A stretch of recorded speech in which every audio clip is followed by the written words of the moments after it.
جو نہایت رحم کرنے والا ہے۔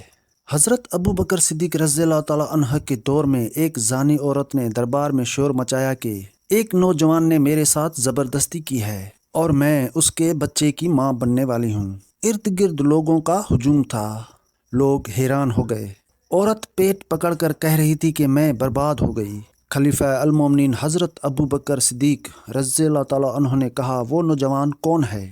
تو اس عورت نے جواب دیا، اگر میں نے بتا بھی دیا تو آپ پھر بھی اس کو کچھ نہیں کہو گے، کیونکہ وہ نوجوان حضرت عمر فاروق رضی اللہ تعالیٰ عنہ کا بیٹا ہے۔ سب درباریوں کی پاؤں تلے زمین نکل گئی۔ اس وقت دربار میں حضرت ابو بکر صدیق رضی اللہ تعالیٰ عنہ کے ساتھ ساتھ حضرت عمر فاروق رضی اللہ تعالیٰ عنہ اور حضرت عثمان غنی رضی اللہ تعالیٰ عنہ اور حضرت علی رضی اللہ عنہ بھی تشریف فرما رہے تھے۔ جب عورت نے یہ اقرار کیا تو حضرت عمر رضی اللہ تعالیٰ عنہ غصے میں آ گئے اور فرمایا کہ اگر واقعی میرے بیٹے نے ایسا کیا ہے تو میں اس کو ختم کر دوں گا۔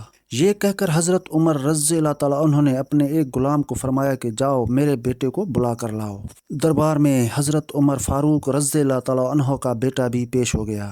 حضرت ابو بکر صدیق رضی اللہ تعالیٰ عنہ نے اس عورت سے کہا کہ اب بتاؤ کہ تیرے پیٹ میں جو بچہ ہے کس کا ہے؟ عورت نے پھر وہی جواب دیا کہ یہ بچہ حضرت عمر رضی اللہ تعالیٰ عنہ کے بیٹے کا ہے۔ حضرت عمر رضی اللہ تعالیٰ عنہ کے بیٹے دربار میں رو رو کر کہہ رہے تھے کہ بابا میں اس کو جانتا تک نہیں اور نہ ہی کبھی اس عورت کو دیکھا ہے۔ حضرت علی رضی اللہ تعالیٰ عنہ بولے اور اس عورت سے کہا کہ گواہ پیش کر، کیا تیرے پاس کوئی ثبوت ہے؟ دو آدمی بول پڑے، جی ہم گواہی دیتے ہیں کہ حضرت عمر رضی اللہ تعالیٰ عنہ کے بیٹے نے اس کے ساتھ ایسا کیا ہے۔ عورت چیخ رہی تھی۔ دربار میں سب لوگ حیران تھے تو اچانک حضرت عمر فاروق رضی اللہ تعالیٰ عنہ نے دیکھا کہ عورت کی قمیص کے نیچے ایک کپڑا لٹک رہا ہے۔ حضرت عمر رضی اللہ تعالیٰ عنہ چلتے چلتے اس عورت کے قریب ہو گئے اور عورت سے پوچھا کہ تم شادی شدہ ہو؟